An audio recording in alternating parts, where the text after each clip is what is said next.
If you're gonna hold me like I'm leaving. If you're gonna kiss me like you need it. Baby. Hi, everyone, and welcome to Songs from the Sand. We are here at the Westin Cape Coral Resort in Cape Coral, Florida. And our guest today is Lance Carpenter. Thank you. I'm excited to be here. We want to thank our media partners, iHeartMedia, Cat Country 107.1, and BMI. BMI brings in some great singer-songwriters like Lance and others to the Island Hopper Songwriter Fest, which is going to be happening September 16th through the 25th on Captiva, Fort Myers Beach, and downtown Fort Myers. And thank you so much for being here and watching us tonight. My name's Jackie Parker. I'm with the Island Hopper Songwriter Fest, and Lance Carpenter is going to sing his first song, and it's due out June 24th. Yep. It's called I Bought a Bar. I wrote it with Kendall Marvel and Big Al Anderson. And yep, June 24th. It'll be available everywhere. Take it away, Lance. Awesome. Thanks.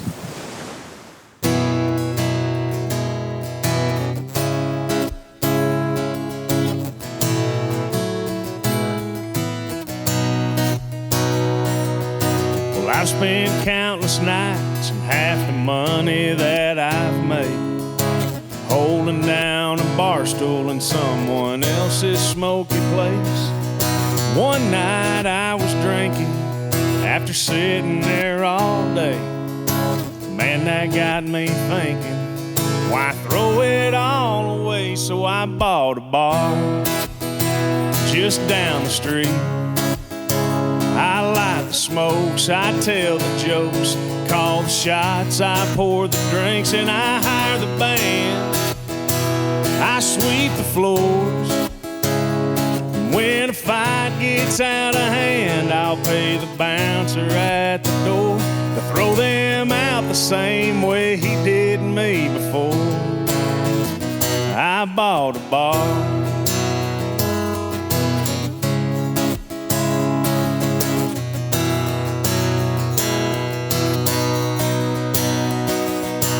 Got an old-fashioned jukebox playing sad old country songs. If you don't like my kind of music, well, you can move right on along. The beer's free for the ladies, and that brings in the guys. It's always been a dream to see my name in neon lights, so I bought a bar just down the street. I light the smokes, I tell the jokes, call the shots, I pour the drinks, and I hire the band.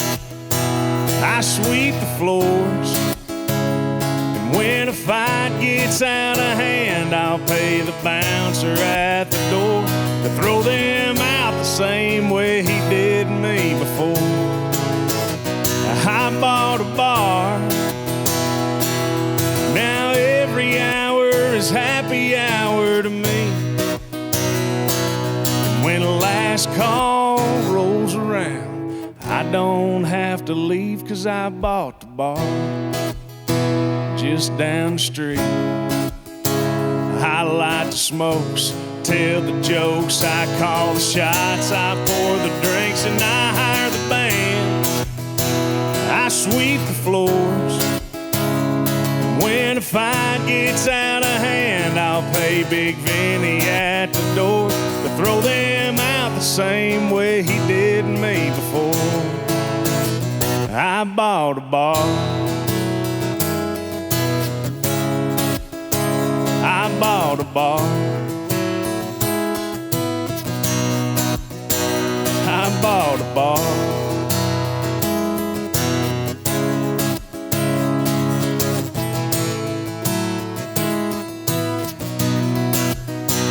I bought a bar.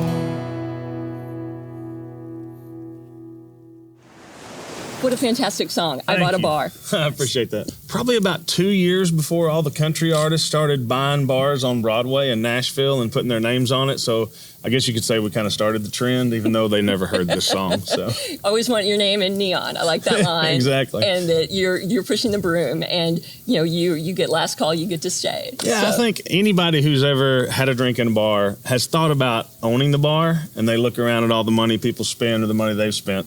And just everything that goes along with the bar and the ownership, especially I'm from a small small town, so the owner is usually the one slinging the beer, picking up the spills, booking the bands, doing all the work. It's kind of a one-man job. So this is kind of an ode to anybody who has ever owned a bar, wanted to own a bar, drank in a bar, thought they owned the bar, acted like they owned the bar, however you want to look at it. Well, it was a very fun song. Thank you. And I think I got a good feeling about this one. I think it's going to be a big hit.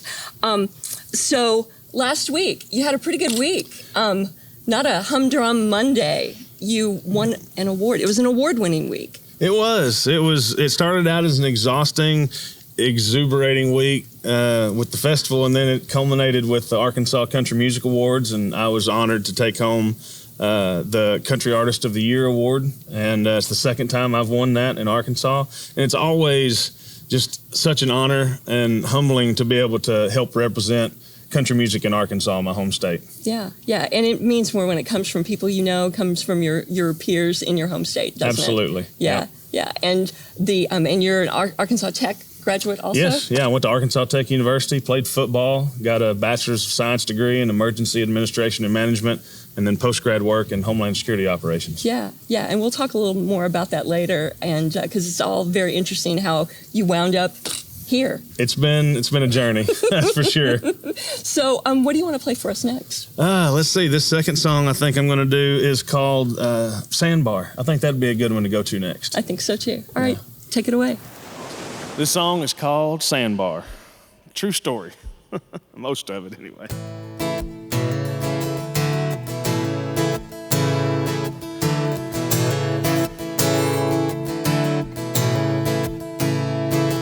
Had the boat loaded down full of poles and bait, and at least enough beer to last 3 or 4 days. 5 a.m., what could possibly go wrong? Well, Jimmy took the wheel, said it's pretty far, but I know a little spot where the big ones are. Dropped the hammer on the Yamaha, we were making waves until the water got shallow and the boat high-centered. We were all pissed off till Bill remembered those 12-ounce little life-saving blue cans we brought. Now we're drinking on a sandbar in the middle of nowhere. This ain't where the fish are, but really we don't care. This ain't how we planned it, but it's working out so far. Staring at a sunrise, drinking on a sandbar. Before the clock struck noon, Luke was drunk as hell, backflipped off the boat, nearly broke his tail. And then we all started lightsaber fighting with fishing poles.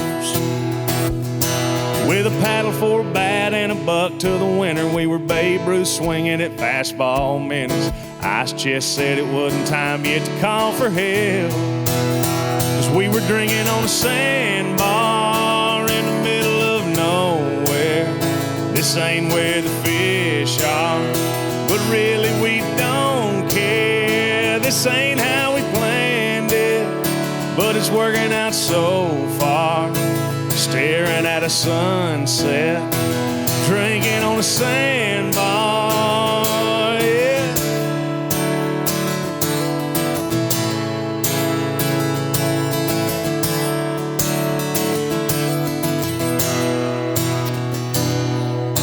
Well, Jimmy just said the words nobody here wants to hear.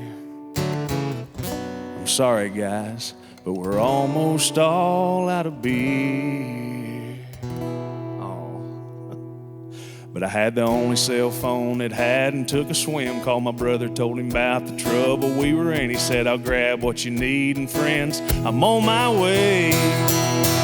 Now we're drinking on a sandbar, ain't going nowhere. Never found where the fish are, but really we don't care. It's getting kind of crowded.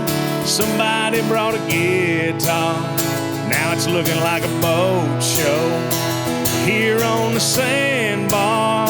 This ain't how we planned it, but it's working out so far. Staring at another sunrise, drinking on a sandbar. all drinking on a sandbar.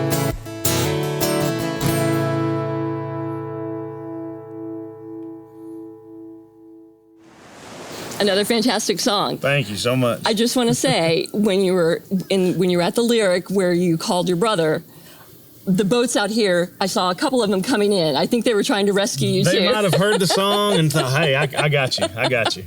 So just a little bit about this backdrop. Just want to tell the viewers where we are. We are at the Westin Cape Coral Resort in Cape Coral, Florida, and we're on this beautiful vista. We're overlooking Glover Bight, which is a little bay area that spills into the Caloosahatchee River, and then that in turn flows into the Gulf of Mexico. So we're just like a couple of miles away from the Gulf and, and from where Island Hopper plays over on Captiva and Fort Myers Beach, and then downtown Fort Myers is a little north of here. So you are a 3-time veteran of Island Hopper Songwriter Fest. 3 or 4 or 5, shoot, I've lost count. Yeah. I played at Fort Myers Beach a few years, and then last year I got to play Captiva Island for the first time, and this year I'm going to be downtown Fort Myers, so I get finally finish the trifecta. Yeah, congratulations. Thank you so much. So what are some of your memories, and what are you looking forward to? Man, anytime you get out of Nashville and you get to come to a place for a songwriters festival, it's almost like a little family reunion with writers that, in Nashville, a lot of times we're just on Music Row in a house right next to each other, but we don't get to see each other. So when you're down here, and this is it's a smaller festival, it's the perfect size, I think, because it's just intimate enough where you get to hang out with all the writers and catch up a little bit. I've got to meet a ton of locals from Fort Myers Beach, and last year at Captiva, I was texting one right before this just to say, hey, I'm not too far from you.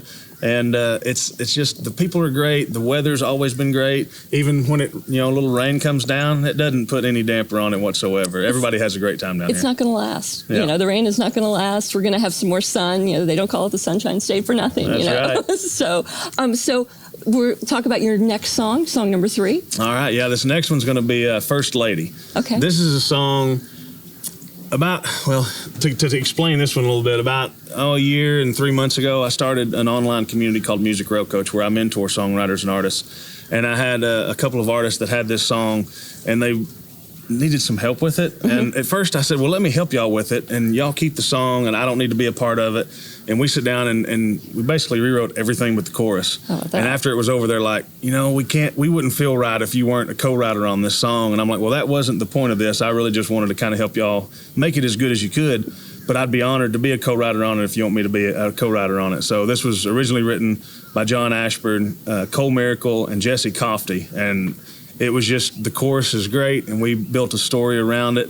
And it's all about, us guys, we don't, put the woman first like we should all the time. And this was a very creative way, I thought, of how we, should do that, is to put the lady first. Cool. First Lady. It's called First Lady. And when you're done with this, let's talk a little bit more about your program. Sounds good. Okay. All right. Take it away. All right. Here we go.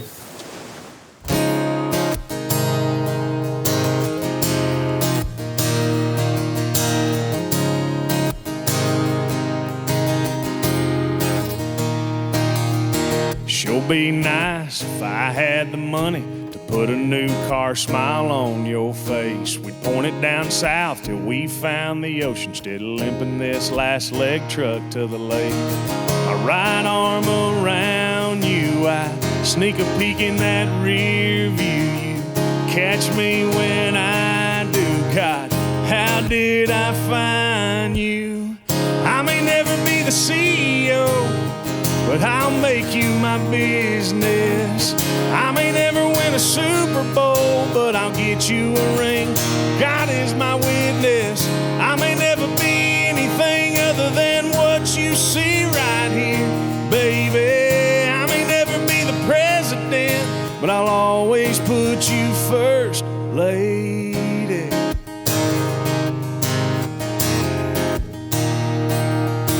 4 generations of mended fence surround this house I built for you. The 2 of us in a front porch swing, now that's my sundown dream come true.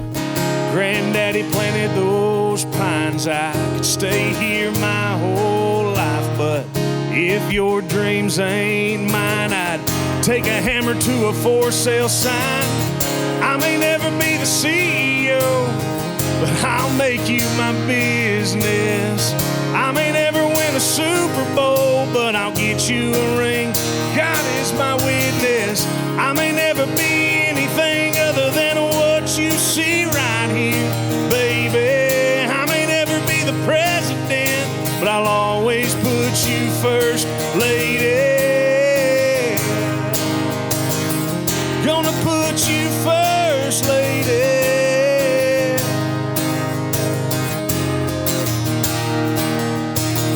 'Cause you've always made me believe that I could be anything, but my first job will always be loving you. I may never be the CEO, but I'll make you my business. I may never win a Super Bowl, but I'll get you a ring. God is my witness. I may never be anything other than what you see right here, baby. I may never be the president, but I'll always put you first. I may never be the president, but I'll always put you first, lady. Gonna put you first, lady.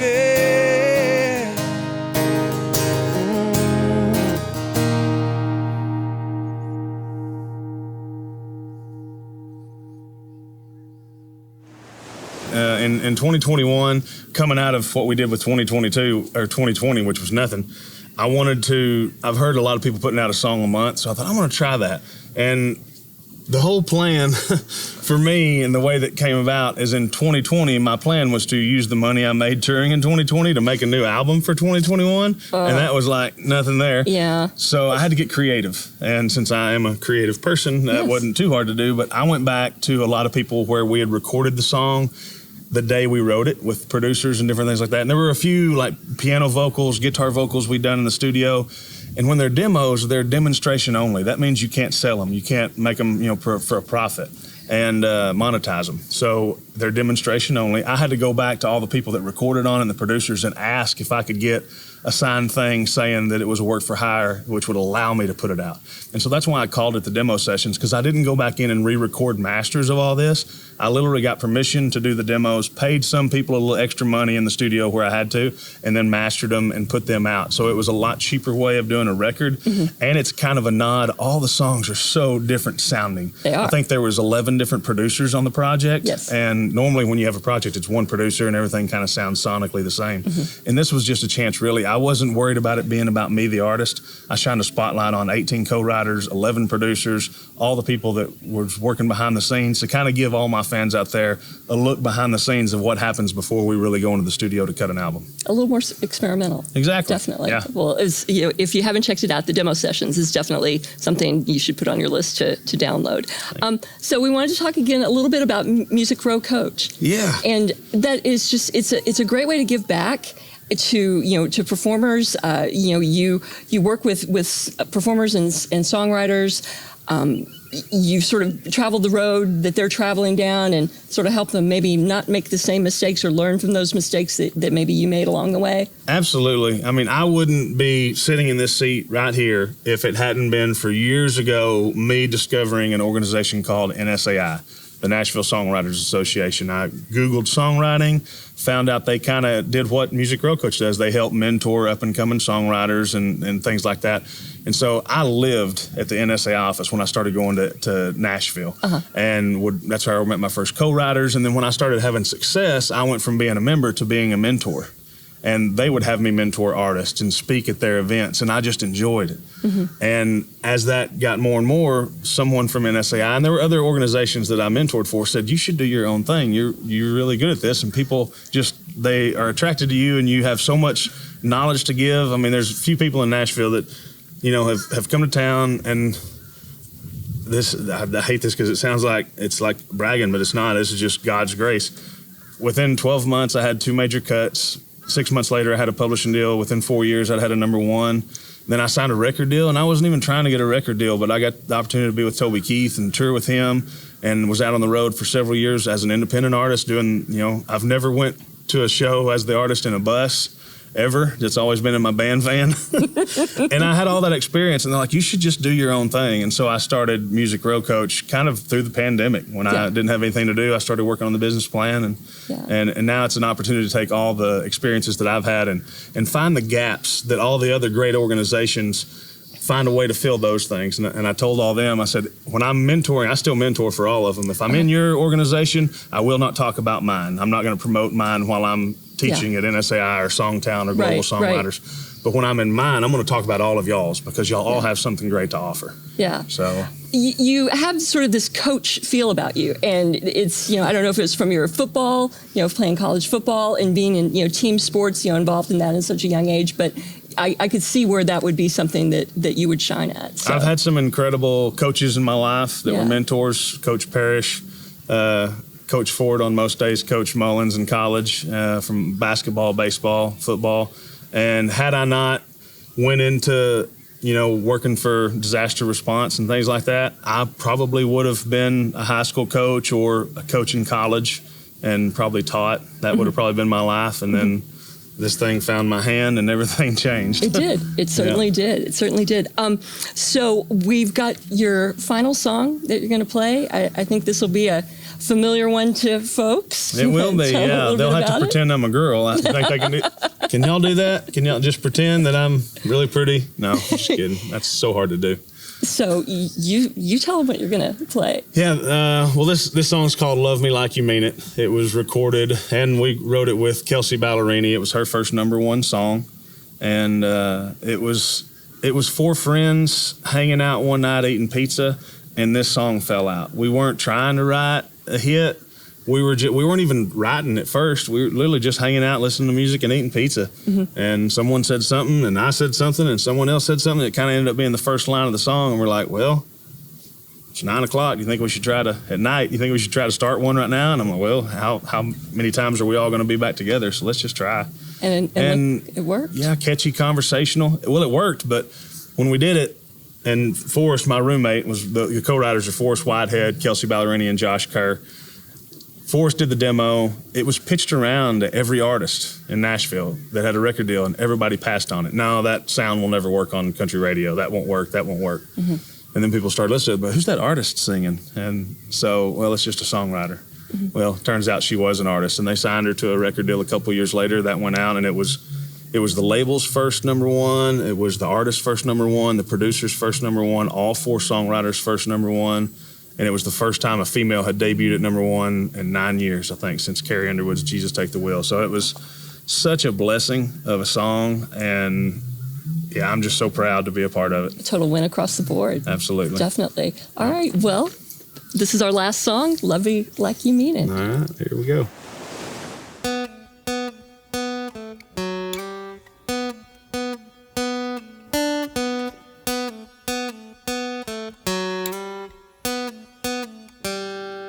Oh, hey, boy with your hat back, I kinda like that. If you wanna walk my way, I'ma shoot you straight up, show me what you're made of. I ain't got time to waste on the boys that are playing the games, leaving the girls crying out in the rain. So tell me, baby, do you got what it takes? If you're gonna hold me like I'm leaving. If you're gonna kiss me like you need it. Baby, if you're not your best, get to leaving. If you're gonna love me like you mean it. If you're gonna talk the talk, better walk it. Gonna keep me like you lost it. If you're gonna say and make me believe it. If you're gonna love me, boy, love me like you mean it.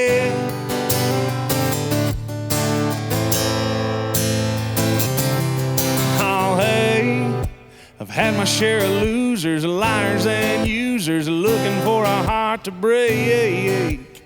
So if you like that, take a step back, 'cause I ain't got time to waste on the boys out of playing the games, leaving the girls crying out in the rain.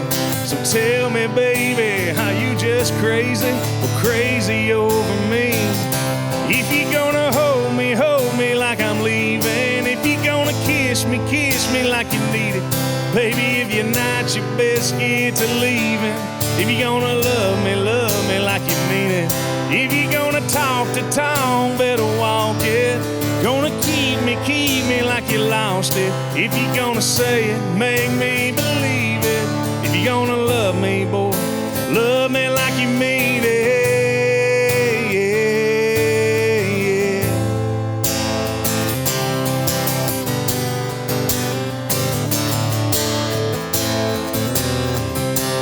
If you're gonna hold me like I'm leaving. If you're gonna kiss me like you need it.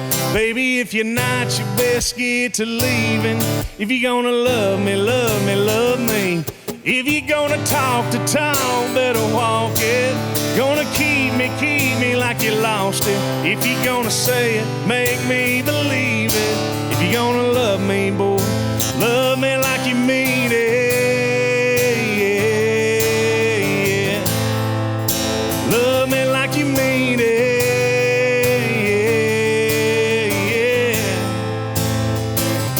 If you're gonna love me at the Westin Cape Coral, Florida. Love me like you mean it. And come to Island Hopper Fest, y'all.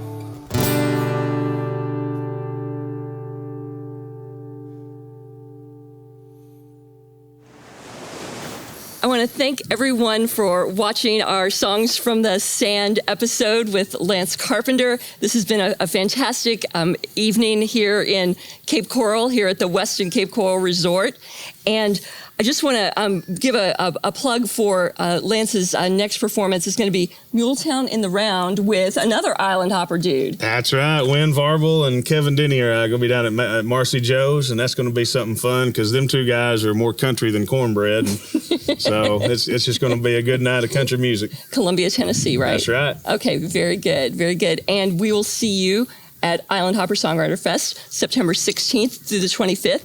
And this is going to be 10 days of singer-songwriter music on Captiva, Fort Myers Beach, and downtown Fort Myers. Thank you so much for watching and watching on all of our channels, and keep up to date on our website. And we want to thank iHeartMedia, BMI for bringing a fantastic songwriter here, and Cat Country 107.1. My name's Jackie Parker. Have a good evening.